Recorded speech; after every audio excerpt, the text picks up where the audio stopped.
baskety etsy amin'ny andraisoro kosa zay makalaza ny fahafolotoana ny fikambanana lefa baskety dia nitaterahana omaly ny etsika tamin'izany fifaninanana izany.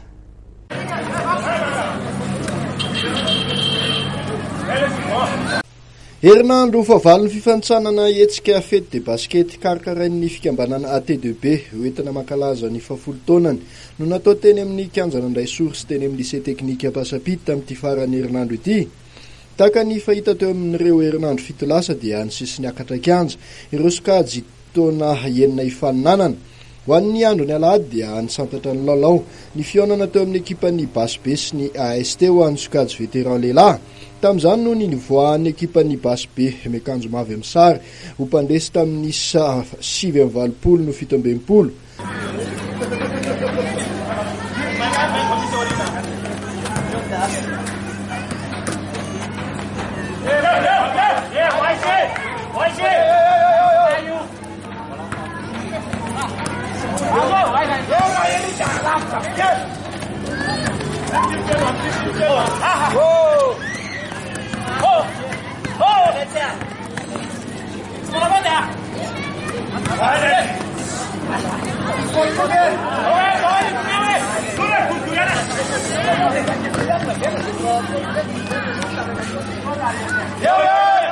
Anarak'izay dia resin'ny ekipan'ny fantastika miakanjo fotsy tamin'ny 12 no 17 ny ekipan'ny JCSA ho an'ny sokajy senior vehivavy.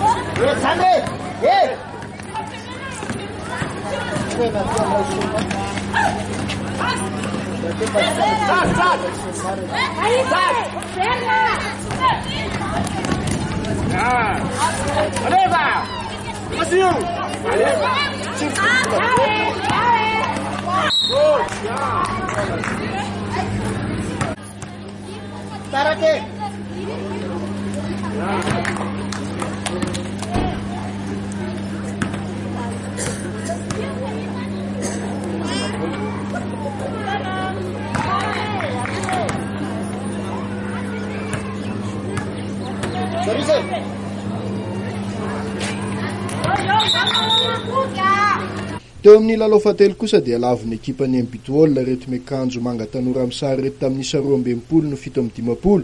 Ny ekipan'ny AT2B ho an'ny sokajy U18 zazalahy.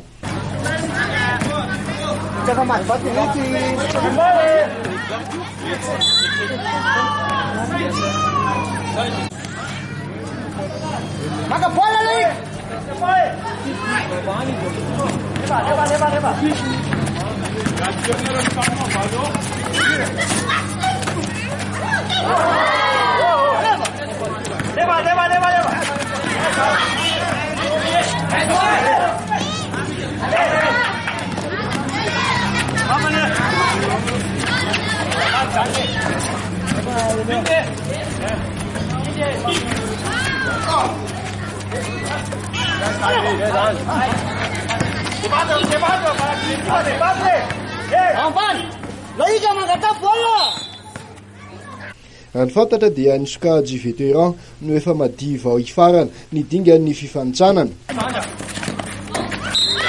Fety de basket sady mifety manao basket etsika karakarainy fikambanana ara-panatanjahantena AT2B na andraisoro basketball. Herinandro fahavalontsika zao maro ny lalao zay efa nitototsaina tety amin'ny toerany ary voatery ihany koa mpikarakara naka kianja anankiray fanampiny zay nitototsaina teo amin'ny lycée teknika Ampasapita noho ny amaroan'ireo lalao. Marihana fa misy sokajy mahatratra 9 no mandray anjara ao anatin'ity etsika ity.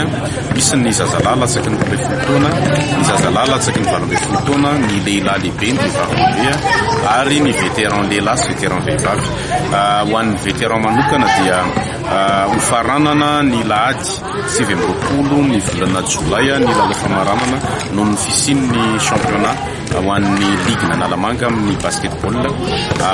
Vokatr'izany dia lalao roa telo angamba sisa no tsy vita amin'ny sokajy veteran mialohan'ny dirana amin'ny ray ampavalon-dalana afaka fotoana vitsy.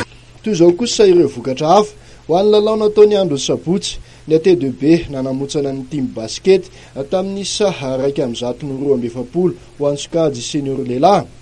Ny sarakady sahala 4-20 kosa ny ABC HP sy ny TMS. Ny CBBT nandesy ny Institut Pasteur tamin'ny saha 1-7 ho an'ny sokajy senior lehilahy ihany. Ho an'ny sokajy senior vehivavy indray dia nandesy ny ady ny ekipan'ny CBBT rehefa tsy tonga niatrika ny lalao ny ekipan'ny Mbitool faharoa. Anarak'izay dia forfait ihany koa ny ekipan'ny Mbitool voalohany ho an'ny senior vehivavy ihany ka nandesy ambony latabatra ny ekipan'ny JCSA. Ary farany ho an'ny andro sabotsy dia resin'ny fantastique tamin'ny 7-20 ny AT2B. Ho an'ny andro ny alahady indray dia resin'ny AT2B tamin'ny 4-20 ny FOBB ho an'ny vétéran lehilahy. Ny ekipan'ny Mana-Poinsa kosa nanamotsana ny ekipan'ny FOBB tamin'ny 20-30 ho an'ny sokajy vétéran vehivavy. Tamin'ny fotoana ny alana ahitany toerana moa dia mbola tsy vita ny lalao ny onan'ny Dream Team sy ny ABC HP ho an'ny senior lehilahy.